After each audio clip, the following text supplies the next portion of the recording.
ফেরাউনের নাম কোরআন শরীফ পড়তে গিয়ে যখন নামটা নিব কয় নাকি 50 নাকি বলবেন 50 বুঝলেন কিভাবে? আপনি গোনেন ফেরাউন লিখতে কয়টা অক্ষর লাগে আপনারা সবাই জানেন। কোরআন পড়তে গিয়ে এক অক্ষর পড়লে কয় নাকি, এক শব্দ না এক অক্ষর পড়লে কয় নাকি 10 নাকি। তাহলে এবার গুনেন ফেরাউন লিখতে ফা রা আইন ওয়াও নুন অক্ষর কয়টা হলো?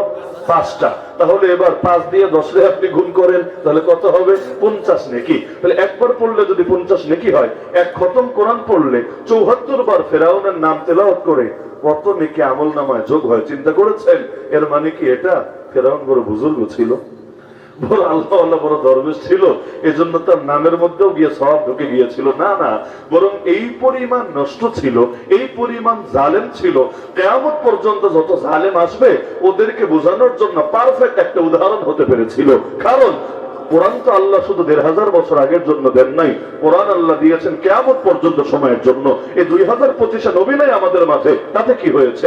নবীর রেখে যাওয়া সেই কোরআনে এখনো পর্যন্ত প্রতিটা জিনিসের শিক্ষা আছে নাকি নাই? এখন থেকে 100 বছর পর দুনিয়া যত উন্নত হোক ওই সময়েরও প্রতিটা জিনিসের শিক্ষা এই কোরআনের মধ্যে থাকবে নাকি থাকবে না? থাকবে। তাহলে যেই কোরআনে আমার আল্লাহ কিয়ামত পর্যন্ত সময় শিক্ষা দিলেন, ওই শিক্ষাগুলো একটা একটা করে হারিয়ে ফেলবে। এমনকি নবীর শিক্ষা এমন ভাবে বলতে বসেছে, আল্লাহর নবীর কোন কোন আদর্শ এই নামগুলো উচ্চারণ করাকেই লোকে জঙ্গিবাদের প্রতীক বানিয়ে নিয়েছে। আল্লাহ নবীর আদর্শের মধ্যে জিহাদ আছে নাকি নাই? একটা দুইটা না অনেকগুলা? 27টা যুদ্ধ তো নিজেই করলেন, 47টা ময়দানে বাহিনী পাঠালেন, 9.5 বছরে এতগুলো যুদ্ধ করার মানে কি? তার মানে প্রত্যেক 2 মাসের কম সময়ে গড়ে একটা করে যুদ্ধ পরিচালনা করতে হয়েছে। অথচ এখন জিহাদ শব্দ উচ্চারণ করলো এক শ্রেণীর নামধারী মুসলমান তেলে বেগুনে জ্বলে ওঠে। আল্লাহ নবী সাল্লাল্লাহু আলাইহি ওয়াসাল্লামের যে আদর্শ দিয়ে তিনি রাষ্ট্র পরিচালনা করেছেন সেটার নাম খেলাফত। আল্লাহর জমিনে আল্লাহর খেলাফত। খেলাফত মানে প্রতিনিধিত্ব। কার প্রতিনিধিত্ব? আল্লাহর। আল্লাহর জমিন আল্লাহর প্রতিনিধিত্ব করবে আল্লাহর বান্দা। এটাই ছিল আমার নবীর শিক্ষা। অথচ খেলাফতের নাম শুনলেও এখন অনেকে তেলে বেগুনে জ্বলে ওঠে। কিসের খেলাফত, কিসের শরীয়ত? এমনকি কোন কোন বেয়াদব প্রকাশ্য পর্যন্ত বলে আমরা শরীয়তের আইন মানি না। আরে ভাই, তুমি মানার কে আর না মানার কে? তুমি কে? তুমি কে? যদি বলো আমি আল্লাহর গোলাম, আল্লাহর বান্দা, এর বাইরে আর কোনো পরিচয় আছে নাকি আপনাদের? থাকলে কেউ দাঁড়ায় বলেন না আমি আল্লাহর গোলাম না, আমি অন্য কারো গোলাম, বলে বলেন। তো যদি আমাদের পরিচয় হয় আমরা কার গোলাম? আমরা কার গোলাম? আরে গোলামের আবার চাওয়া কিসের? গোলাম মনিবের কথার বাইরে গিয়ে কথা বলার অধিকার পায়টা কিভাবে? মনিবের কথাই গোলামের কথা, মনিবের চাওয়াই গোলামের চাওয়া, মনিবের বিধানে গোলামের জন্য অবধারিত বিধান। সে আবার এটাকে চাওয়ার কে আর না চাওয়ার কে?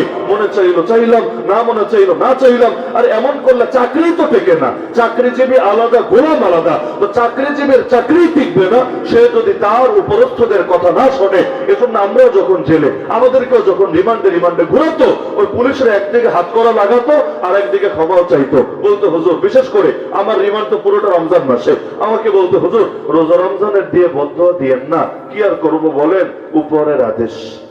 এই বাক্য যে কতবার শুনেছি, হুকুমের গোলাম আর উপরের আদেশ, এই দুইটা কথা যে কত ডজন না কত শতবার শুনেছি পুরো 1 বছরের জেলখানায়, এটা হিসাব আমার কাছে নাই, এত অগণিত পরিমাণ। আমাকে একজন তো একদিন বলল, হুজুর এত গরম কথা না বললে চলতো না, আমাদের তো ভালো লাগে না আপনাদের হাতে হাত করা পড়াতে। এমনকি বাসায় গেলে বিবিও বকাঝকা করে, রোজা রমজানের দিন কি শুরু করলা? আবার টেলিভিশনের রিপোর্টে হুজুরের পাশে তোমাকে দেখা গিয়েছে হাত করা ধরা অবস্থায়, খামটা তুমি কি করলা? তো এখন বলে হুজুর এভাবে একটু গরম গরম কথা না বললে হয় না? আরো কত হুজুরিত আছে, আপনারা ওনাদের মতো বলেন না, আপনাদের হাতে হাত করা পড়াতে আমাদেরও ভালো লাগে না। আমি একদিন জবাব দিয়েছিলাম, শোনেন আপনাদেরও যেমন উপর আছে আমাদেরও উপর আছে। আপনাদের কাছে আপনাদের উপরের আদেশের যেমন দাম আছে, আমাদের কাছেও সব উপরওয়ালা যিনি তার আদেশের দাম আছে। আপনি আপনার উপরওয়ালার আদেশে আমার হাতে হাত করা পড়ানোকে যদি নিজের দায়িত্ব মনে করেন, আমি আমার উপরওয়ালার আদেশে তার কথা বলতে বলতে জান দিতে পারা কেউ নিজের জন্য করে দায়িত্ব না, বরং গর্বের বিষয় মনে করি। তাহলে আসিয়া খেদমতের বরকতে আলহামদুলিল্লাহ শেষ জীবনে এমন ভাবে কবুল হয়েছে যে আল্লাহ তাআলা তাকে সমস্ত ঈমানদারদের জন্য মডেল বানিয়ে দিয়েছে। এখন আল্লাহ তাআলা তার জীবনের শেষ সময়ের কথা উল্লেখ করছে। ইয ক্বালাত, স্মরণ করো সেই সময়ের কথা যখন সে বলল। কোন সময়ের কথা এটা? যখন আসিয়া ঈমান আনার কারণে তার স্বামী যাকে আমরা চিনি ফেরাউন নামে, যদিও ফেরাউন কারো নাম না, এই নামে পৃথিবীতে কোনোদিন কোনো মানুষ ছিলই না। বলবেন ফেরাউন নাম না, তাহলে ফেরাউন কি? কোরআনেই তো আছে ফেরাউন ফেরাউন ফেরাউন, একবার দুবার না, আমার জানা মতে 74 বার। কয়বার? 74, 74 বার। এর মধ্যে এক একবার নাম নিলেও 50 নাকি, কি জানেন না? আমার নাম নিলে কয় নাকি, আপনাদের সবার নাম নিলে কয় নাকি, কিন্তু ফেরাউনের নাম কোরআন শরীফ পড়তে গিয়ে যখন নামটা নিব কয় নাকি 50 নাকি। বলবেন 50 বুঝলেন কিভাবে? আপনি গোনেন, ফেরাউন লিখতে কয়টা অক্ষর লাগে আপনারা সবাই জানেন। কোরআন পড়তে গিয়ে এক অক্ষর পড়লে কয় নাকি, এক শব্দ না, এক অক্ষর পড়লে কয় নাকি 10 নাকি। তাহলে এবার গুনেন, ফেরাউন লিখতে ফা রা আইন ওয়াও নুন, অক্ষর কয়টা হলো? 5টা। তাহলে এবার 5 দিয়ে 10 রে আপনি গুণ করেন, তাহলে কত হবে? 50 নেকি। তাহলে একবার পড়লে যদি 50 নেকি হয়, এক খতম কোরআন পড়লে 74 বার ফেরাউনের নাম তেলাওয়াত করে কত নেকি আমল নামায় যোগ হয়, চিন্তা করেছেন? এর মানে কি এটা ফেরাউন বড় বুজুর্গ ছিল, বড় আল্লাহ আল্লাহ বড় দরবেশ ছিল, এজন্য তার নামের মধ্যেও গিয়ে সওয়াব ঢুকে গিয়েছিল? না না, বরং এই পরিমাণ নষ্ট ছিল, এই পরিমাণ জালেম ছিল, কিয়ামত পর্যন্ত যত জালেম আসবে ওদেরকে বোঝানোর জন্য পারফেক্ট একটা উদাহরণ হতে পেরেছিল। কারণ কোরআন তো আল্লাহ শুধু 1500 বছর আগের জন্য দেন নাই, কোরআন আল্লাহ দিয়েছেন কিয়ামত পর্যন্ত সময়ের জন্য। এই 2025 নবী নাই আমাদের মাঝে, তাতে কি হয়েছে? নবীর রেখে যাওয়া সেই কোরআনে এখনো পর্যন্ত প্রতিটা জিনিসের শিক্ষা আছে নাকি নাই? এখন থেকে 100 বছর পর দুনিয়া যত উন্নত হোক, ওই সময়েরও প্রতিটা জিনিসের শিক্ষাই কোরআনের মধ্যে থাকবে নাকি থাকবে না? থাকবে। তাহলে যেই কোরআনে আমার আল্লাহ কিয়ামত পর্যন্ত সময় শিক্ষা দিলেন, ওই কোরআনে এত কাল আগের, 1000 বছর আগের, হাজারো না হাজার হাজার বছর আগের এই ফেরাউনের কথা কেন বলতে হলো? এজন্য বলেন নাই আল্লাহ গল্প শোনাতে চেয়েছেন। কোরআন গল্পের বই না, কোরআন গল্পের বই না, কেচ্ছা কাহিনীর বই না। কোরআন কিসের বই? যালিকাল কিতাবু লা রাইবা ফি হুদাল লিল মুত্তাকিন। কোরআন হলো হেদায়েতের কিতাব, কোরআন হলো জীবন বিধান, কোরআন হলো গাইডলাইন, কোরআন হলো পথ নির্দেশ, যেটা আমাদেরকে পথ দেখিয়ে দেখিয়ে রবের জান্নাত পর্যন্ত পৌঁছে দেবে। তাহলে ফেরাউনের কাহিনীতে আবার হেদায়েত কিভাবে? ফেরাউনের কাহিনীতে আবার গাইডলাইন কিভাবে? হ্যাঁ, এভাবে। কারণ আমার আল্লাহ বোঝাতে চেয়েছেন, এক ফেরাউন লোকান্তরে, লক্ষ ফেরাউন ঘরে ঘরে, কিয়ামত পর্যন্ত এরকম আরো বহু ফেরাউন আসবে। ওই জামানার ফেরাউনদের মোকাবেলায় তুমি জামানার মূসার ভূমিকা কিভাবে পালন করবা? ওই ফেরাউনদের, জামানার ফেরাউনদের কিভাবে নিধন করবা? আল্লাহ সেই সবক শেখাতে চেয়েছেন কোরআনের পাতা থেকে। না হলে আসিয়ার ঘটনার দরকার কি? দরকার এটাই, সবাই যে নবী মূসার মতো বিজয়ী হতে পারবে তা তো না, কাউকে কাউকে আসিয়ার মতো শহীদ হতে হবে। সবাই খালিদ বিন ওয়ালিদ হবে এমন তো না, কাউকে কাউকে সুমাইয়াও হতে হবে, আম্মার হতে হবে, ইয়াসির হতে হবে, খুবাইব হতে হবে, খাব্বাব হতে হবে, বেলাল হাসিও হতে হবে। তো ভেতরে যদি খালি খালিদ বিন ওয়ালিদ হওয়ার তামান্না থাকে, হবে না। তাহলে জেলে গেলে ঈমান থাকবে না, ফাঁসির দড়ি সামনে দেখলে ঈমান থাকবে না। হ্যাঁ, হালত হবে এমন, খালিদ বিন ওয়ালিদ হওয়া লাগলেও লাব্বাইক আল্লাহুম্মা লাব্বাইক, বেলাল হাসি হওয়া লাগলেও লাব্বাইক আল্লাহুম্মা লাব্বাইক। তাহলে যেই সময় ঈমান আনার কারণে তার উপর জুলুম শুরু হলো, অনেকে তো আমরা ভাবি বিপদ হলো পাপের শাস্তি। হ্যাঁ, কথা সত্য, বিপদ অনেক সময় পাপের কারণে আসে, এটা কোরআনে আছে, আমা আসাবাকুম মিন মুসিবা ফাবিমা কাসাবাত আইদিকুম। তোমাদেরকে যত বিপদ আক্রান্ত করে তোমাদের হাতের কামাইয়ের কারণে যে পাপগুলো তোমরা করো এগুলোর কারণে হয়ে থাকে। এর মানে এটা না সমস্ত বিপদই মনে হয় পাপের কারণে হয়ে থাকে। আমার নবীর চাইতে বেশি বিপদ কার জীবনে এসেছে পারলে বলেন? দুনিয়া তো মুমিনের জেলখানা, জেলখানায় বিপদ তো লেগেই থাকবে। আল্লাহ রাসূল সাল্লাল্লাহু আলাইহি ওয়াসাল্লাম বলেন, মুমিনের সঙ্গে কষ্ট এমন ভাবে লেগে থাকবে, এক পর্যায়ে সে পৃথিবী দিয়ে হাঁটবে, তার আমল নামায় একটা পাপও আর বাকি থাকবে না। ওই কষ্টের বদৌলতে আল্লাহ সব মাফ করে দিবেন। এমনকি আল্লাহ রাসূল সাল্লাল্লাহু আলাইহি ওয়াসাল্লাম শেষ সময়ে যখন প্রচন্ড জ্বরে আক্রান্ত, সাহাবী আব্দুল্লাহ বিন মাসউদ রাদিয়াল্লাহু আনহু গিয়ে বললেন, ইয়া রাসূলুল্লাহ, আপনার এত কষ্ট হচ্ছে, এটা তো স্বাভাবিক মানুষের মতো কষ্ট নয়, অনেক বেশি কষ্ট হচ্ছে, এর কারণ কি? আল্লাহ রাসূল বললেন, শোনো, উআকু কামা ইউআকু রাজুলানি মিনকুম, তোমাদের দুইজনের রোগ হলে ওই দুইজনের যে কষ্ট হয় আমি একার ওই পরিমাণ কষ্ট হয়। তিনি বললেন অবাক হয়ে, কেন কেন ইয়া রাসূলুল্লাহ? এটা কি এ কারণে যে ইন্না লাকা আজরাইন, আপনার জন্য রয়েছে দ্বিগুণ প্রতিদান, প্রতিদানও ডাবল, এজন্য কষ্টটাও ডাবল। বিষয়টা কি এমন নবী যে আল্লাহ রাসূল বলেন হ্যাঁ বিষয়টা এমনই। এমনকি নবীর অন্য হাদিসে আছে উযিতু ফিল্লাহি মা লাম ইউদাহাদ, আল্লাহর পথে আমাকে এত বেশি কষ্ট দেওয়া হয়েছে যত বেশি কষ্ট কোনোদিনও কোনো মানুষকে দেওয়া হয় নাই। ওয়ালাকাদ উখিফতু ফিল্লাহি মা লাম ইউখাফ আহাদ, আল্লাহর পথে আমাকে এত বেশি ভয় দেখানো হয়েছে যত বেশি ভয় কোনোদিন কোনো মানুষকে দেখানো হয় নাই। না হলে মুসলমান তো বহুত আছে, এক ফকির হাটেও মুসলমান কম আছে। একজন পারলে বলুক আমাকেও ক্ষুধার জ্বালায় পেটে পাথর বাঁধতে হয়েছে। একজন পারলে বলুক আমাকেও এমন ভাবে অভাবে দিন কাটাতে হয়েছে, খাবারই দেওয়া হয় নাই, বাধ্য হয়ে গাছের পাতা খেতে হয়েছে। পারলে একজন বলুক আমার ঘরেও হুজুর 2 মাস চলে যায়, একটা বার চুলা জ্বলে না, শুধু পানি আর খেজুর খেয়ে 2 মাস কাটায় দিতে হয়। আমার জীবনে এমন ঘটেছে, বললে বলুক একজন। অথচ কোথায় নবী, কোথায় আমরা, কোথায় নবী, কোথায় আমরা? আল্লাহ তাআলা যাকে অফার দিয়েছিলেন চাইলে পাহাড়গুলোকে সোনার উপর পাহাড় বানায় দিবেন, সেই নবী আল্লাহকে বললেন না আল্লাহ এই জীবন আমার পছন্দ না, গোটা জিন্দেগি 63 বছরের জিন্দেগি কাটায় দিলেন। কখনো এমন হয় নাই এক একটা আয়াত নাজিল হওয়ার সময় কি কষ্ট হতো ভাবতে পারবেন? শীতের দিনে তো বসে আছেন আরামে, আল্লাহ রাসূলের উপরে শীতের দিনে যখন আয়াত নাজিল হতো এমন ভাবে ঘামতেন, কখনো কখনো মনে হতো যেন তিনি গোসল করেছেন। যখন তিনি উটের পিঠে থাকতেন ওহী নাজিল হওয়া শুরু হলে কখনো এমন হতো উট পর্যন্ত আর দাঁড়িয়ে থাকতে পারতো না, শরীর এত ভারী হয়ে যেত উট পর্যন্ত জমিনে বসে যেতে বাধ্য হতো। এমনকি একবার একজনের উরুর উপর মাথা রেখে নবীজি ঘুমাচ্ছিলেন, এমন সময় ওহী নাজিল হওয়া শুরু হলো। তিনি পরবর্তীতে বলেন আমার মনে হচ্ছিল আমার উরুর উপর আর এখন মাথা না, আজ তো পাহাড়কে রেখে দেওয়া হয়েছিল, এই পরিমাণ কষ্ট হয়েছে। এমনকি এখানে আমরা যারা আছি অনেক নামাজ পড়ি, অনেক রোজা রাখি, কার জীবন এমন হয়েছে আমাদের জীবনেরও একটা অংশ হেরা গুহায় আরামে আরামে কেটে গিয়েছে।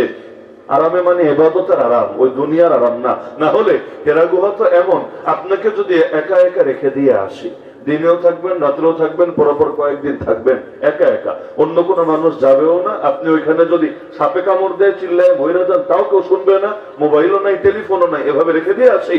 আপনারে আর কষ্ট করে মারার জন্য করার চেষ্টা করা লাগবে না, হার্ট অ্যাটাক করে মারা যাবেন। শেখ শরফুদ্দিন আবু তাওয়ামা রাহমাতুল্লাহ আলাইহির মাজার আছে ওই সোনারগাঁ, ঢাকা সোনারগাঁ। একবার গেলাম দেখতে যে বাংলা অঞ্চলে সর্বপ্রথম হাদিসের খেদমত যিনি করে গিয়েছেন এবং হাদিসের দাস এখানে দিয়েছেন, একবার যাই দেখে আসি। গিয়ে দেখলাম উপরে তার একটা মেহমানখানা এবং এর সঙ্গে লাইব্রেরি, যদিও বই এখন একটাও নাই, সব গায়েব হয়ে গিয়েছে এটা। আর নিচে হলো ওনার ইবাদত খানা, মানে যেখানে ব্যক্তিগত ইবাদত করতেন। আমরা তো ব্যক্তিগত ইবাদত করিও না, এজন্য আমাদের ঘরে ব্যক্তিগত ইবাদত খানা থাকেও না। কার ঘরে আছে ব্যক্তিগত ইবাদত খানা? হ্যাঁ, মিডল ইস্টে অনেকের ঘরে দেখা যায় ঘরের মধ্যে আলাদা একটা অংশ রাখে, এমন সুন্দর ভাবে সেটা সাজানো থাকে, ঢুকলেই মনে চায় অন্তত 2 রাকাত নামাজ পড়ি। এখানে অন্য কোনো কিছু হবে না, এটা সির্ফ ইবাদতের জন্য বরাদ্দ। আমাদের ঘরে এই রকম হালত হয়েছে। মূল ফতোয়া ছিল কি জানেন?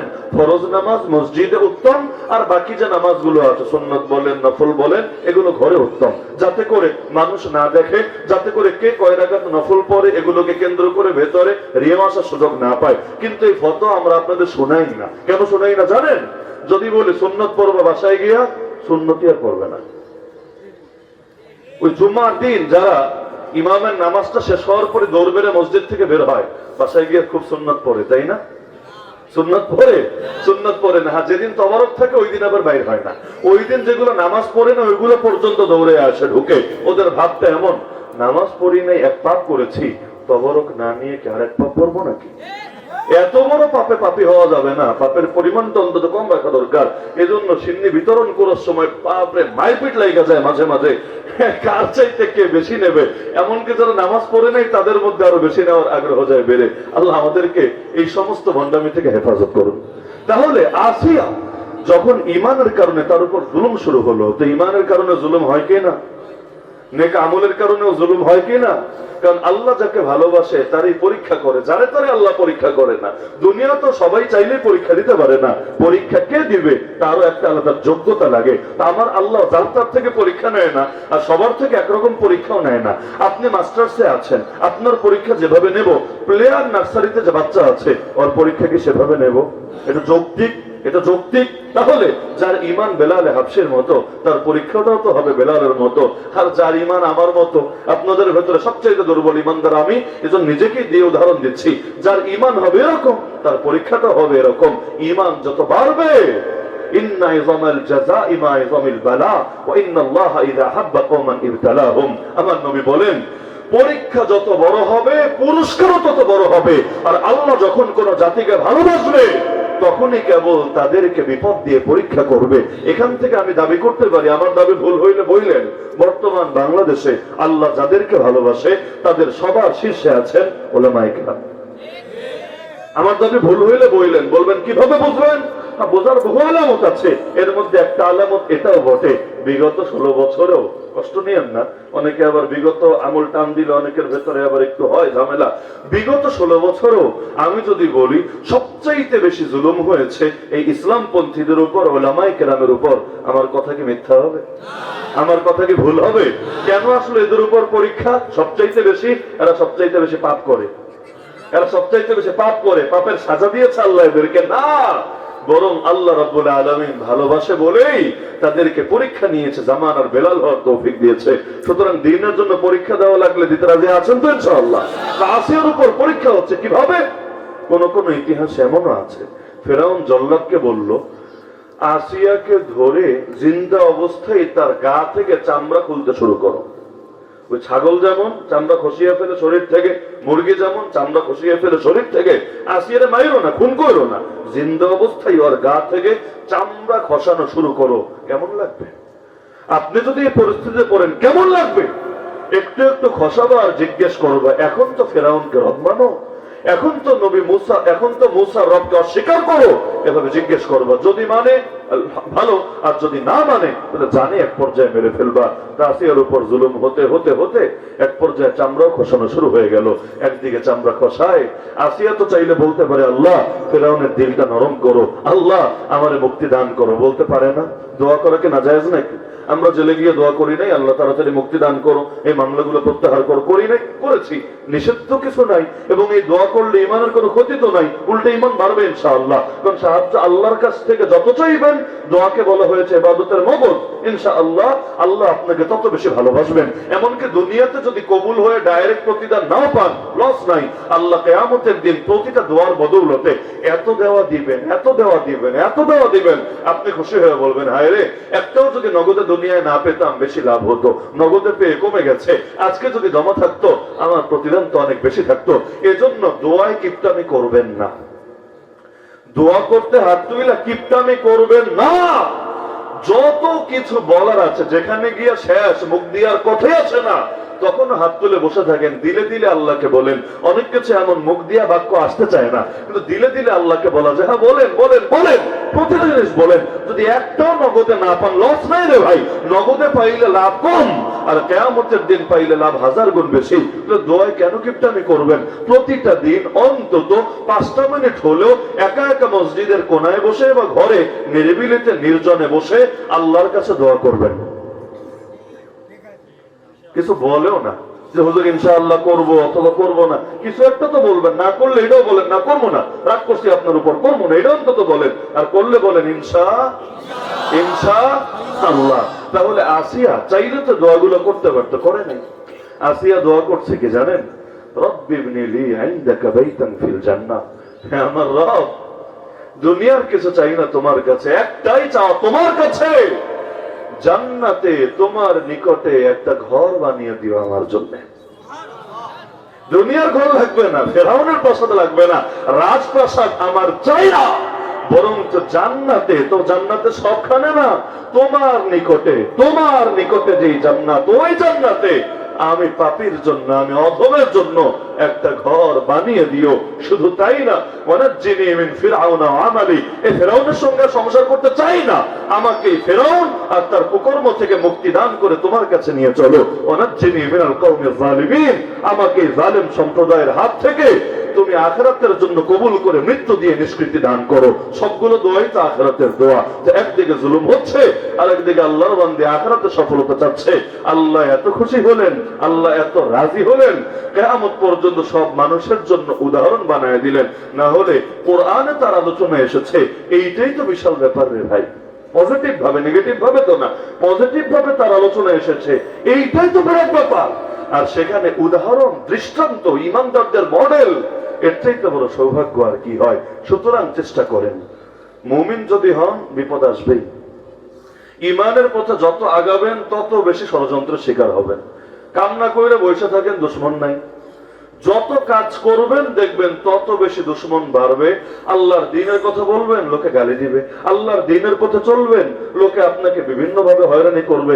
আপনি যদি ভাবেন আরে কাম না করলেই তো ভালো, ঘরে বসে থাকলেই তো ভালো, কি দরকার মসজিদের কাজ, কি দরকার মাদ্রাসার কাজ, কি দরকার কোরআনের খেদমতের কাজ, কি দরকার খেলাফত কায়েমের কাজ, দরকার নাই, সব বাদ দিয়ে বসে থাকি। কারণ বসে থাকা লোকের দুশ্মন নাই, বোবার দুশ্মন নাই, কথাও বলে না, কাজও করে না, তাহলে অযথা কেন দুশ্মনী করবে? তো ভালো কাজ করতে গেলে গালি খাবেন নাকি খাবেন না? ভালো কাজ করতে গেলে লোকের সমালোচনা শিকার হবেন নাকি হবেন না? এগুলো দেখলে কি বসে যাবেন না আসিয়ার কথা স্মরণ করবেন? কেন? কারণ এত বড় জুলুমে পড়েও যদি আল্লাহকে স্মরণ করতে পারে, আমি আপনি পারবো না কিভাবে? এই জুলুমের সময় মানুষ আখিরাত স্মরণ করলে যত বড় জুলুম হোক নেওয়াটা সহজ হয়, আলহামদুলিল্লাহ, অনেক সহজ হয়।